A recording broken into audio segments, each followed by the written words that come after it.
guys, welcome to yet another amazing session of Breakfree Millions with your coach Iffat Khan.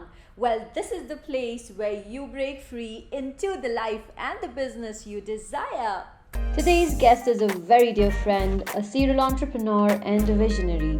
Geetansh Bamania, the founder and CEO of Rentomojo, aims to democratize the face of fintech, consumer leasing industry in the country. Having completed his master's in mechanical engineering from IIT Madras, his experience also reflects having worked in organizations like Flipkart, KPMG, and Pepperfry. A Forbes 30 Under 30 winner, Bamania has also been listed among the top 10 hottest entrepreneurs by Business World, along with being featured on the cover page of the same. He's also been featured on Economic Times, Business World, ET Now, Your Story, INC 42, Live Mint, and many more. A product techie who is a musician at heart, Bamania firmly believes in the thought process of simplifying things all the way. He envisions in creating a world where simplification is a way of life, and that's where his idea of Rentomojo came into existence. In his spare time, Bamania loves to experiment with a variety of cuisines, play table tennis, mentor budding tech enthusiasts, and watch his favorite game, football. So let's welcome Mr. Geetansh Bamania. The guest that we have here is such an amazing person and such a dear friend of mine. Hey. And yeah, we are here with the one and only Mr. Geetansh Bamania, the founder of Rentomojo. Hey. Yes, so this is Geetansh, guys.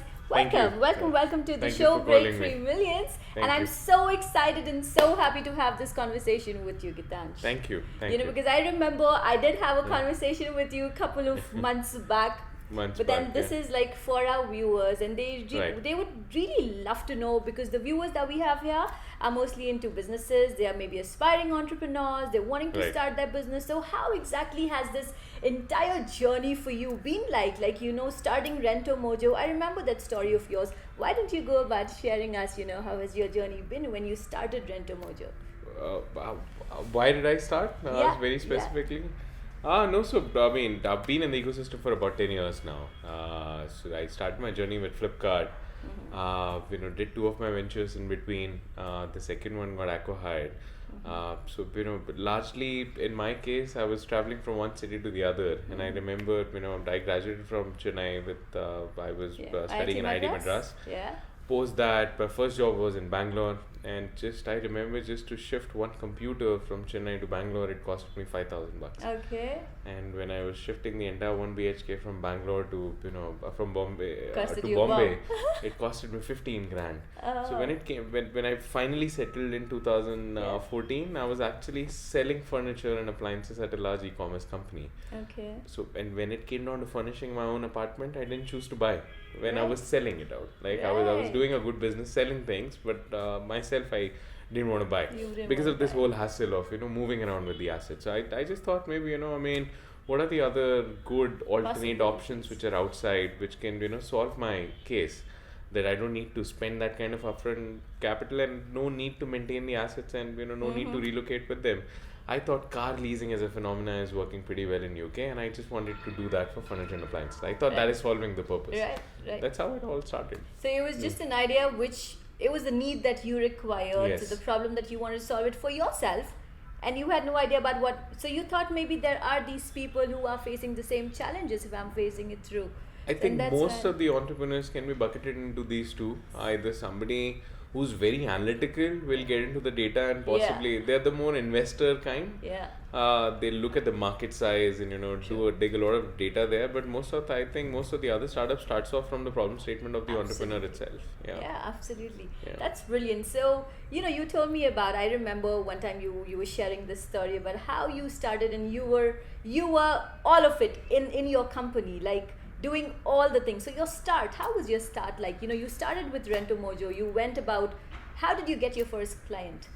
First, in fact, the first client that I had was a very funny story because, somebody was trying to dupe me. So I was very excited because I bought in a bunch of, I spent around 4-5 lakhs in terms of buying all these products, kept it in a certain warehouse, made the product, built the platform, website, and the application, and I started marketing on Facebook.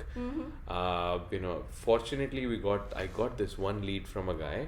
When I started Googling him, because he was ordering for close to about 1 lakh worth of products. Okay. When I started Googling him, I found a lot of legal cases that are running behind this guy, and a very shady profile on Facebook. So as much as I was happy getting my first client, I was really happy that somebody actually saw it. There's an engine that worked, that people clicked on a certain marketing link, went onto the platform, and which made year a certain was deal this? to. Which year was this? 2014 December. 2014. So somebody did that effort to pay a certain deposit and place an order. I was really happy about it, but at the same time I had to reject that order and refund him back. Imagine that, you're getting your first client and the joy of an entrepreneur, getting your first deal, and then this exactly what happens. I swear, But fortunately in the next 3 to 4 days I got close to about 10 clients. Wow. Yeah. Following that, rejecting that one? After rejecting that, we got 10, and I think there were not a lot of rejections out of it. I mean, I accepted close to about 8 to 9 out of them. Personally delivered to all of them. I mean, till the 80 orders, I was doing this, all three, aspects myself. Yeah. So what were the aspects like? Yeah, so buying of all this inventory, delivering it, marketing it in the night, taking any of the calls in between because my number was there. So did that for about, I think about 80-100. Then, one of my partner joined in from my college. So you did this all by yourself? About 80 to 100 customers. You did everything by yourself? No, so I was fortunate because, a couple of friends and, my wife, she was also there in the beginning. And, my partner Ajay. So there was a certain help after a certain point of time, but till 80 there was not. And that's really awesome, guys. I really want to tell you this, that if you think that you cannot do it without a team, you cannot do it without a team. This is a man who started all by himself. Well, this is a breakthrough moment for me because I've been meeting so many entrepreneurs and CEOs, and then I realized that you really, really need to have a team to begin with, and they had a solid backing of couple of good guys with them on the show. But you amaze me, man. I mean, really, that's brilliant that you started all by yourself. And this is to so many more people who are sitting and thinking they're like, I wouldn't be able to do it all by myself. No, but, just as a caution, I mean, doing it alone is a bit challenging as well. It's a lot more challenging. I mean, you need a partner at the end of the day. You do. Either a house or you office, do. Absolutely, you do. So apart from this, what were the key, challenges while you were developing Rentomojo? Right. What were the challenges that you had to face in India? So currently I see, you've been featured in mega media channels and people are covering you. Why? Because, Geetansh is like a 27-year-old doing this amazing Not now anymore. That was 2016, I believe. Yeah. Right. So you were like all over, 27-year-old doing this. So what were the challenges? This is all it's good, the good stuff. But what was the key challenge that you actually had to face?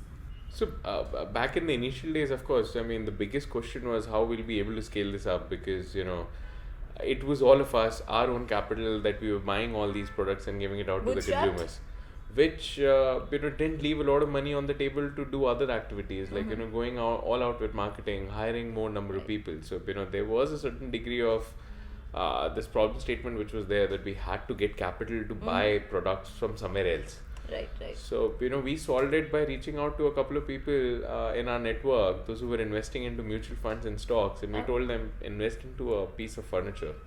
We'll give you returns. So, that was, I think, the, again, a breakthrough moment for us. Biggest breakthrough moment for you. That, we started raising capital for the products, like a financing for the assets, we make a little higher margin by giving it out to the consumers. And that typically build the business model. That is the business model even today. That's fantastic because were they the people? So you said people investing in mutual funds, in shares and stocks, and that's where you went about doing that. Did you know that these guys, and that's how you went about doing it? No, so the first one or two did it because they know Geetansh, he's come up, he's pleading in front of us, so let us do it.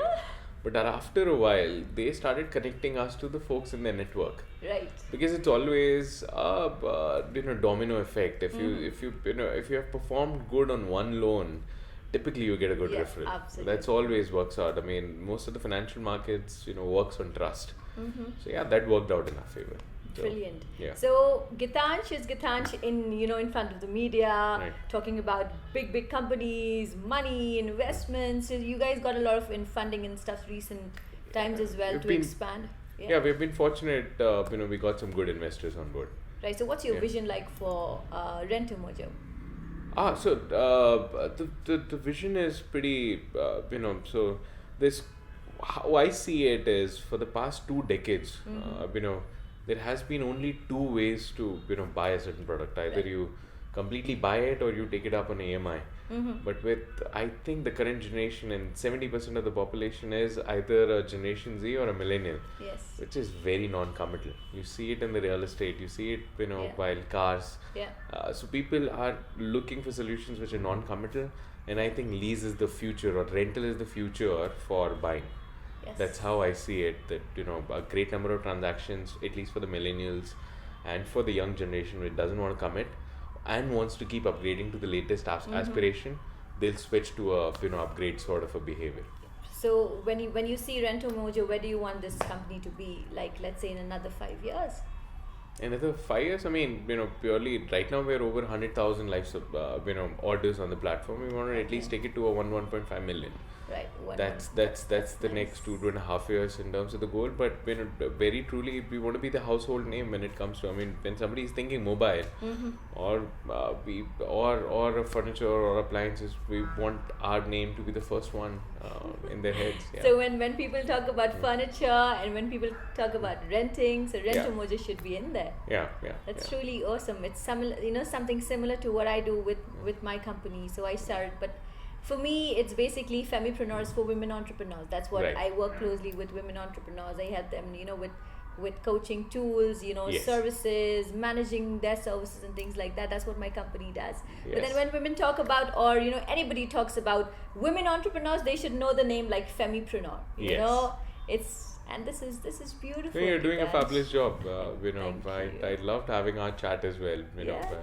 A couple of months back. It is so awesome to meet you again. Thank you. And I really want you to go about, what is that advice that you would, probably not an advice, I would say, maybe a message that you want to put out in the world for the people who are too scared to take that step, to just work upon that idea that they've been sitting upon, and they just cannot work upon these, especially aspiring entrepreneurs. They are I would say solo entrepreneurs. No, I don't know. I mean, I tried to coin a term for it. I mean, there's not just a procrastination when it comes to our lives. There's a huge amount of procrastination when it comes to, starting off as well. True. Some don't start off for the risk. Some don't start off because of, I mean, we need to get a little more prepared, a little more stable.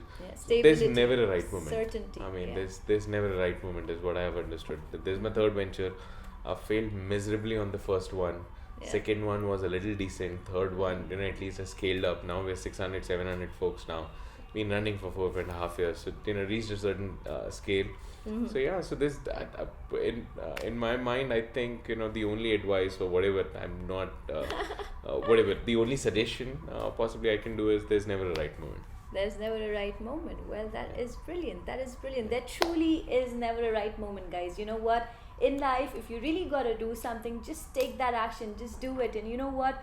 You will find your way. If it's meant to be, it's going to happen. Yeah. On that note, thank you so much, Geetansh. Thank you. It's been a pleasure having you. Thank you so much. Thank you so much. It was Thank amazing. you.